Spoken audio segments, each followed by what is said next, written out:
कि अगर तुम अपना जीवन भगवान के हाथ में सौंप दो, निश्चिंत होके सो, निश्चिंत होके जिंदगी गुजारो, पूरी जिम्मेवारी भगवान की है कि भगवान ही सुलाएगा, भगवान जगाएगा, भगवान खिलाएगा, सब भगवान करेगा।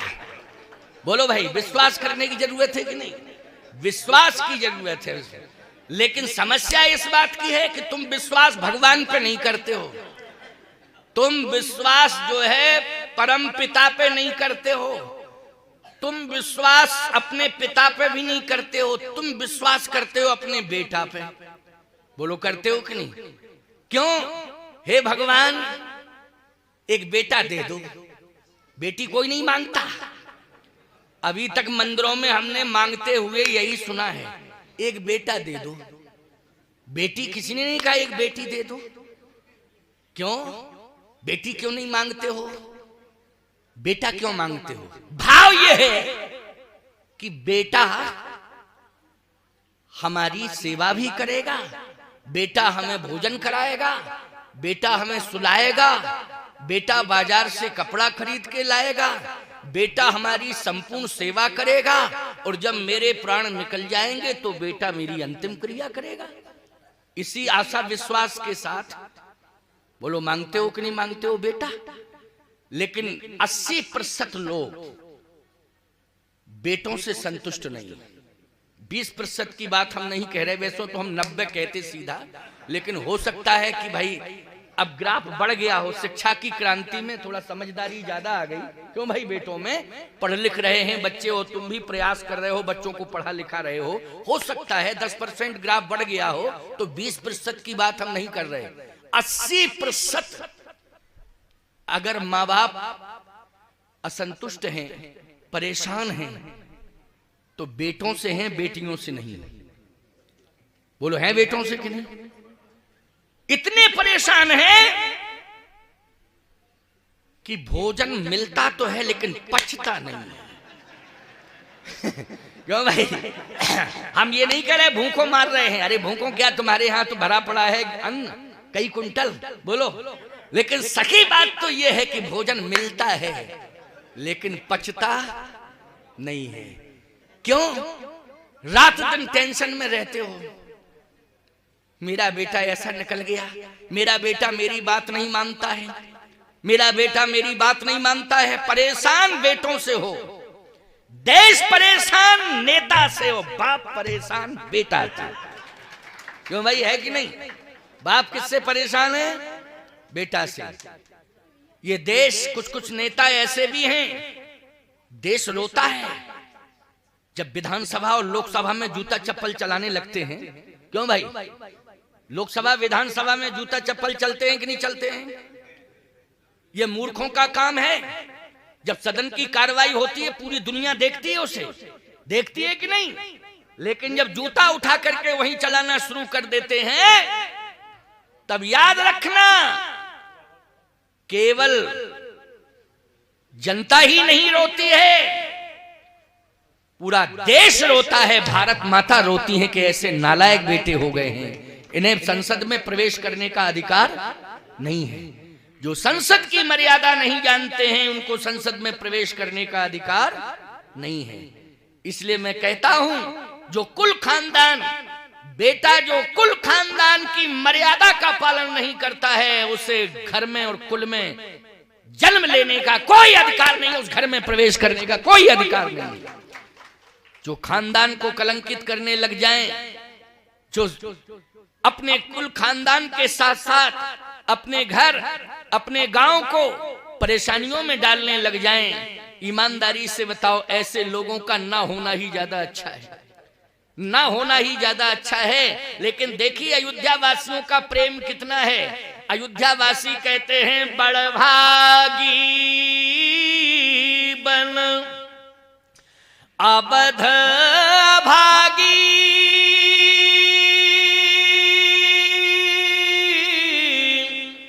जो रघुवंश तिलक तुम त्यागी। बड़भागी ये वन है जिस वन को प्रभु आपने स्वीकार किया है। अरे वृक्षो, तुम्हारा जीवन धन्य है, बड़ी ऊर्जा थी तुमने कि महलों से निकाल करके वृक्ष के नीचे बिठा दिया राम को। बोलो, महलों से निकाल के वृक्षो, तुम में बड़ी ऊर्जा थी कि महलों से निकाल कर तुमने आज राम को अपने पास बुला लिया है।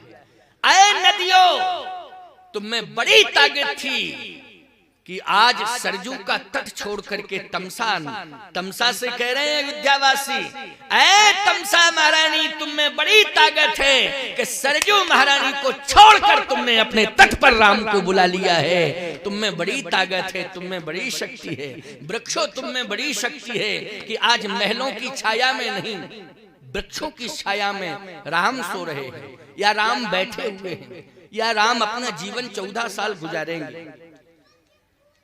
बड़भागी है ये वन, अभागी है अयोध्या। सोने चांदी के बर्तनों को छोड़कर, सोने चांदी के पात्रों को छोड़कर, सोने की सैया का त्याग कर आज प्रकृति जन्य संपूर्ण व्यवस्था को आज स्वीकार किया है राम ने। इसलिए धन्य है प्रकृति, बड़ी ताकत है। मैं कहता हूं कि सुविधा भले ही कितनी ही क्यों ना बना लो, लेकिन राम सुविधा में नहीं रहते हैं। जहां सिद्धांत होता है राम तो वहीं निवास करते हैं, सुविधाओं का तो राम त्याग कर देते हैं। और भगवती सीता ने भी सुविधाओं का त्याग किया। बोलो, किया कि नहीं किया? भोग रोग समभूषण भारू, ओ यम यातना सरिस संसारू, जही लगनाथ ने ही अरुनाथ, पिय विनती करण ये महल, ये सुविधाएं, ये नाते, ये रिश्ते सब व्यर्थ हैं पति के बिना। और सीता जी ने सबका त्याग किया कि नहीं किया? बहुत पुरानी बात नहीं है, इस घोर कलिकाल की ही बात बता रहा हूं। इतिहास गवाही है, महाराणा प्रताप ने, महाराणा प्रताप की पत्नी ने, बच्चों ने चित्तौड़ का किला छोड़ दिया। बोलो, छोड़ा कि नहीं छोड़ा? अभी वो किला की दीवारें तुम्हें जवाब दे देंगी। अभी जाना चित्तौड़, वो दीवारें बताएंगी कि हाँ मेरा त्याग किया। बड़े बड़े सोने के पलंग थे, सोने की सैया का त्याग किया। याद रखना, बड़े बड़े महलों का त्याग किया। और केवल महाराणा प्रताप ने ही नहीं किया, उनकी पत्नी ने भी उनका साथ दिया, बच्चों ने भी, संतान ने भी साथ दिया।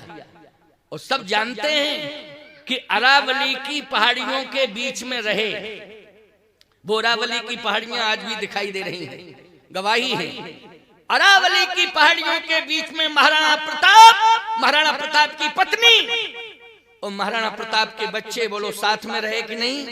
मैं कहता हूं रामायण पढ़ी होगी महाराणा प्रताप ने, महाराणा प्रताप की पत्नी ने भी रामायण पढ़ी होगी। और रामायण काल की बात है, बोलो है कि नहीं? रामायण काल की बात है। उस समय तुलसीदास जी महाराज, हाँ, उस समय तुलसीदास जी महाराज रामचरितमानस को भेंट कर चुके थे समाज को। समझ रहे हो कि नहीं?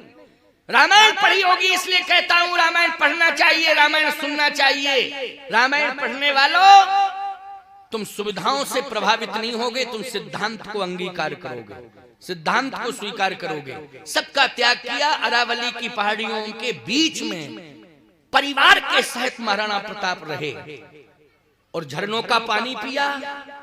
बोलो, और जो प्रकृति प्रदत्त भोजन था, खाद्यान्न था, उसी को स्वीकार किया। बोलो, भगवान राम के चरित्र को पढ़ा होगा तभी तो इस व्यवस्था को स्वीकार किया। लेकिन सुविधाओं का त्याग कर दिया, लेकिन सिद्धांत को नहीं छोड़ा। बोलो, सुविधाओं का त्याग किया लेकिन सिद्धांत को नहीं छोड़ा। यहां तक प्रमाण मिलता है कि महाराणा प्रताप के बच्चों ने तो घास की रोटियां खाई। बोलो, खाई घास की रोटियां कि नहीं? घास की रोटियां खा करके उन्होंने समय गुजारा, समय बिताया। रामायण को निश्चित रूप से पढ़ा होगा, तभी इस सिद्धांत में जीने की शिक्षा महाराणा प्रताप के परिवार को मिली। एक बात आपको और बता दें, सिद्धांत के रास्ते में और सुविधा के रास्ते में अंतर है। क्या अंतर है?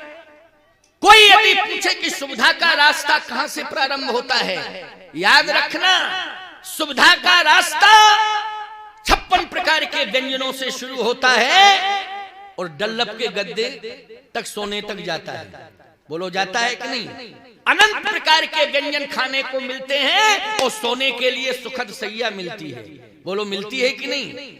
लेकिन यदि कोई आपसे पूछे कि महाराज ये तो सुविधा का रास्ता हो गया कि तमाम प्रकार के व्यंजनों को, सुंदर सुंदर स्वादिष्ट व्यंजनों को पाइए, रसगुल्ला, रसमलाई, रबड़ी खा करके सोने के पलंग पे सो जाइए, यह है सुविधा का रास्ता। लेकिन सिद्धांत का रास्ता तो अरावली की पहाड़ियों से प्रारंभ होता है और घास की रोटी तक पहुंचता है, ये संदेश देता है।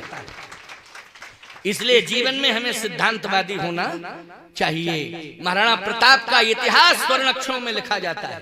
बोलो लिखा जाता है कि नहीं? लेकिन वही मानसिंह जिसने महलों से प्रेम किया, जिसने सुविधाओं से प्रेम किया, जिसने सोने चांदी से प्रेम किया, यश आराम की जिंदगी बिताई, बोलो मानसिंह का इतिहास काले अक्षरों में लिखा जाता है। लिखा जाता है कि नहीं लिखा जाता है? इसलिए मैं कहता हूं शरीर तो महाराणा प्रताप का भी दुनिया से गया, शरीर मानसिंह का भी दुनिया से गया, लेकिन कीर्ति को मानसिंह ने कलंकित कर दिया, महाराणा प्रताप ने कीर्ति को अमर कर दिया है। प्यारे स्वर्ण अक्षरों में नाम लिखा जाता है। इसलिए कहता हूं सिद्धांतवादी बनो।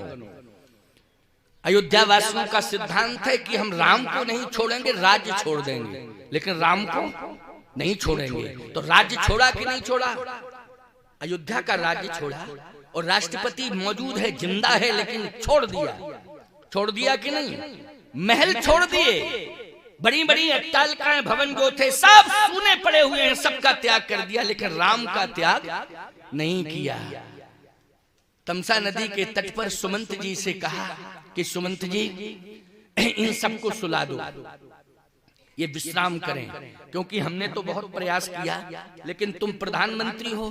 भाई प्रधानमंत्री कोई संदेश प्रसारित करे, बोलो जनता सुनती कि नहीं सुनती? ध्यान से और सुनती है। प्रधानमंत्री ने कहा कि 24 मार्च 2020 संपूर्ण लॉकडाउन। क्यों भाई? कहा नहीं 24 मार्च को यही कहा था? तो बोलो सबने बात मानी कि नहीं मानी? पूरे देश की जनता ने प्रधानमंत्री का एक संदेश मिला, सबने माना। माना कि नहीं माना? प्रधानमंत्री हैं इसलिए माना, मानना चाहिए। बोलो भाई, तुम प्रधानमंत्री हो, आप अयोध्या राज्य की प्रजा के प्रधानमंत्री हैं, हमारी बात नहीं मान रहे, ये सब आपकी मानेंगे। आप कह दो कि ये सब सो जाए। प्रधानमंत्री ने कहा राष्ट्र के नाम संदेश, सब सो जाओ। अरे भाई प्रधानमंत्री कह रहा है, सुमंत जी सो जाओ। अयोध्या वासी बोले एक बात बताओ, प्रधानमंत्री सोएगा कि नहीं सोएगा? भाई लॉकडाउन प्रधानमंत्री को भी मानना पड़ेगा कि नहीं? पूरी जनता बंद रहे, प्रधानमंत्री घूमता फिरे, ऐसे नहीं। लॉकडाउन का नियम प्रधानमंत्री को भी मानना पड़ेगा। इसलिए पूरी प्रजा ने कहा कि मानेंगे, लेकिन आप भी मानो, आप भी सो। भगवान ने सुमंत जी से कहा कि आप भी सो जाइए, क्या दिक्कत की बात है, आपको क्या प्रॉब्लम है? सुमंत जी बोले महाराज एक बात बताओ, सोना सबके लिए अच्छा होता है, लेकिन हम सब सो रहे हैं, जगाएगा कौन? जगाएगा कौन? एक बात बताएं, रात को तुम सोते हो, कौन जगाता? तुम्हारी पत्नी जगाती तुमको कि तुम्हारे पिता जगाते? बच्चे हो तो माता पिता जगा देते हैं, बच्चे हो भाई, बच्चा होता है तो माँ जगाती है, पिता भी जगाता है। और जवान हो, यंग हो तो सोते हो, तुम टाइम से ही सो जाते होगे, अपने विवेक से सोते होगे, है नहीं? और कुछ लोग तो ऐसे सो जाते हैं कि नालियों में ही सो जाते हैं, पता नहीं वो क्यों सोते हैं कि नहीं। बहुत से लोगों को हमने देखा है नालियों में सो जाते हैं वो। हाँ, एक से पूछा कि तुम नाली में क्यों सोते हो? बोले ट्रैफिक ज्यादा है, 20 सड़क पे सोएंगे तो मरेंगे क्या? शराबी कह रहा है ये। इसका मतलब है कि यूनियन में प्रस्ताव पास हो गया है कि जब भी शराब पी के गिरो तो साइड में गिरो, और साइड में ही सो, बीच सड़क पर नहीं, नालियों में सो रहे हैं। ऐसा पता नहीं क्या पी रहे हैं, क्या कुछ पी लेते हैं ना जो कुछ पीते हो, वो नाली में सुला देता है उनको। उनको जगाता कौन है? गांव के कुत्ते। गांव के कुत्ते आके नाली में पड़े हुए व्यक्ति को जगाते हैं कि तुम हमारे घर में कब्जा कर रहे हो, ये तो हमारा घर है, तुम हमको चैलेंज कर रहे हो। क्यों भाई, गलत कह रहा हूं क्या मैं? इसलिए कहता हूं कि क्या पी रहे हो, ये क्या गंदा फंदा पेय पी रहे हो। पीना है तो पेयम पेयम श्रवण पुटके राम नामाभिरामम, राम नामामृत पियो अगर पीना है। जीवन तो तुम्हारा ही धन है कि आज तुम कथामृत पी रहे हो, राम नामामृत पी रहे हो। बोलो जीवन किसका धन है? तुम्हारा जीवन धन्य है, इसलिए तुमने अपने जीवन को धन्य कर लिया है। अयोध्यावासी कहते हैं हमें घर प्यारा नहीं है, हमें तो राम प्यारे हैं, जहां राम होंगे वहीं हम रहेंगे। जितने भी आज हमारे सामने बैठे हैं घर द्वार छोड़ के आए हैं, वो कहते हमें घर प्यारा नहीं है, हमें तो राम कथा प्यारी है, जहां राम कथा होगी हम वहीं जाकर के बैठेंगे। राम कथा सुने बिना हम चैन से कहीं रह नहीं सकते हैं। ये राम कथा मृत पी रहे हो, कितना जीवन धन्य कर रहे हो, तुम्हारे समान तो कोई धन्य नहीं है। अरे मैं क्या हूं, मैं धन्यवाद दे रहा हूं, तुम्हें तो हनुमान जी धन्यवाद दे रहे हैं। कौन दे रहे हैं? हनुमान जी धन्यवाद दे रहे हैं। शाबाश, बहुत बढ़िया काम, चिंता मत करना, राम कथा मृत पीते रहना, राम कथा मृत पीते रहना। अगर काल आएगा तो वो मारेगा, लेकिन चिंता मत करना, हनुमान तुम्हें तारेगा। कन्फर्म है कि हनुमान तुम्हें तारेगा। तो ईमानदारी से बताओ, तरने के चांस अगर मिल रहे हैं तो मरने में कौन दिक्कत? जो मौत से डरते हैं वो इसलिए डरते हैं कि अब मरे, अब पता नहीं क्या होगा, क्योंकि पाप किए हैं वो सब दिखाई देते हैं, तो वो डरते हैं। वो लोग डरते हैं कि नहीं? लेकिन सही बात ये है कि जो जीवन में कथा सुनते रहते हैं, कथा के मार्ग पर चलते रहते हैं, साधु संत मठ मंदिरों से जुड़े रहते हैं, वो मरने से नहीं डरते हैं, क्योंकि तारने वाले के हाथ में वो पहुंच जाते हैं, उनका जीवन धन्य हो जाता है।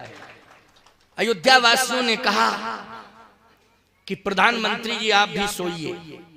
प्रधानमंत्री ने कहा हम बिल्कुल सोएंगे। भगवान ने कहा कि आप तो सो जाओ, सबको सुला दो। सोए हुए व्यक्ति को असली रूप से संसार का कोई व्यक्ति नहीं जगा सकता है, बोलो भाई।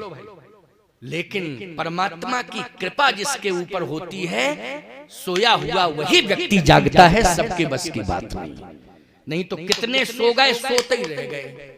घर बार हिला रहे उनको, उठो अजय कछु हो गए तब ना उठे। जब प्राण ही निकल गए तो क्या उठेंगे? क्यों भाई? फिर तो पूरे गांव भर उठाता उनको। क्यों उठाता है कि नहीं उठाता? फिर भी वो बोलता नहीं है। लेकिन सोए हुए व्यक्ति को भगवान की कृपा रहेगी तो सुबह जरूर जग जाओगे। जगोगे कि नहीं? किसकी कृपा से जगोगे? भगवान की कृपा से। सुबह वही देखते हैं, प्रात वही देखते हैं जिनके ऊपर भगवान की कृपा होती है, वही प्रात देखते हैं। अयोध्या वासियों ने कहा कि सुमंत जी का भगवान के बल पर हम सब सो जाएं, चिंता मत करना, भगवान ही जगाएगा। कौन जगाएगा? भगवान जगाएगा।